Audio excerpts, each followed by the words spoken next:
TV Uttar Pradesh देख रहे हैं आप। मैं हूं आपके साथ राधिका राज। उत्तर प्रदेश के मुख्यमंत्री योगी आदित्यनाथ की लोकप्रियता दिन पर दिन बढ़ती जा रही है।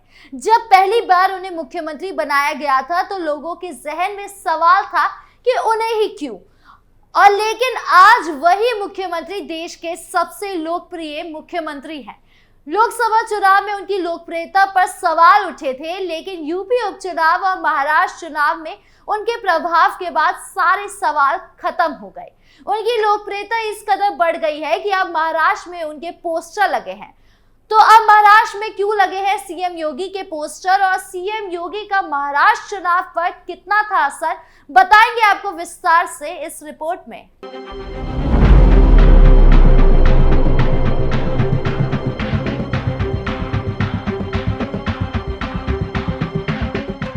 सीएम योगी ने इस बार महाराष्ट्र के विधानसभा चुनाव में जमकर रैलियां की। सीएम योगी ने इस चुनाव में पीएम मोदी से भी ज्यादा जनसभाओं को संबोधित किया। जिस तरह के नतीजे महाराष्ट्र चुनाव में आए उसे देखकर यही लगता है कि सीएम योगी जीत की गारंटी है बीजेपी के लिए। यही कारण है कि अब योगी आदित्यनाथ बीजेपी के स्टार प्रचारक बन चुके हैं। अगर उनकी लोकप्रियता की बात करें तो सीएम योगी ने जहां जहां बीजेपी और महायुति के समर्थन में जनसभाएं की, वहां वहां विपक्ष को धाराशाही कर दिया।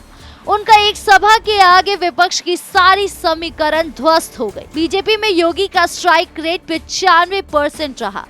उनकी लोकप्रियता ने बाकी पार्टियों की मुश्किलें बढ़ा दी है, क्योंकि अब तक बीजेपी के लिए नरेंद्र मोदी या अमित शाह ही स्टार प्रचारक के रूप में माने जाते थे, लेकिन अब लगभग हर चुनाव में योगी आदित्यनाथ को बीजेपी उतारती है और पूरी छूट के साथ उतारती है। योगी आदित्यनाथ जिस तरह के नेता हैं, जो उनकी छवि है उनके अनुरूप ही बयान देते हैं और हिंदू वोट को साधने में काफी हद तक कामयाब रहते हैं। सीएम योगी का खुलकर बोलना लोगों को खूब पसंद आ रहा है। युवाओं को भी सीएम योगी खूब पसंद आ रहे हैं और इस बार उनके बटेंगे तो कटेंगे के नारे ने उनको कुछ ज्यादा ही पॉपुलर कर दिया है। महाराष्ट्र चुनाव के दौरान उनका नारा बटेंगे तो कटेंगे ने भी खूब सुर्खियां बटोरी थी। चुनाव में जीत के बाद एक बार फिर से मुंबई के अंधेरी, जगदीश्वरी, खार और बांद्रा में सीएम योगी ने नारे वाला पोस्टर लगाया है, जिन पर लिखा है बटेंगे तो कटेंगे, एक है तो सेफ है, स्ट्राइक रेट 95%। ये पोस्टर विश्व बंधु राय की ओर से लगाए गए हैं। वहीं अगर इस बार महाराष्ट्र चुनाव में उनके प्रदर्शन की बात की जाए तो महाराष्ट्र में बीजेपी के जिन 18 उम्मीदवारों के लिए प्रचार किया गया, उनमें से 17 प्रत्याशियों की जीत हुई, जबकि महायुति समेत कुल 23 उम्मीदवारों के लिए प्रचार किया, जिनमें से कुल 20 उम्मीदवार ने चुनाव में जीत हासिल की। सीएम योगी ने महाराष्ट्र 4 दिन में 11 रैलियां कर 23 प्रत्याशियों के समर्थन में चुनाव प्रचार किया।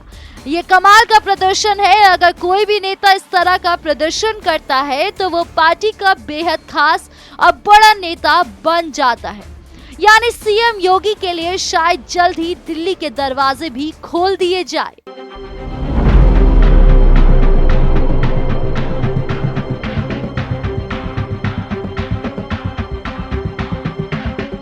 सीएम योगी अब इतने लोकप्रिय नेता बन गए हैं कि भाजपा ने उनको स्टार प्रचारक बनाया हुआ है और उपचुनाव की जीत का सीधा श्रेय भी उन्हीं को मिला है। ऐसे में हो सकता है कि सीएम योगी की एंट्री दिल्ली में भी हो जाए। आपको क्या लगता है, कमेंट बॉक्स में जरूर बताएं, और खबर अच्छी लगी हो तो वीडियो को लाइक शेयर करें और चैनल को सब्सक्राइब करना ना भूलें। नमस्कार।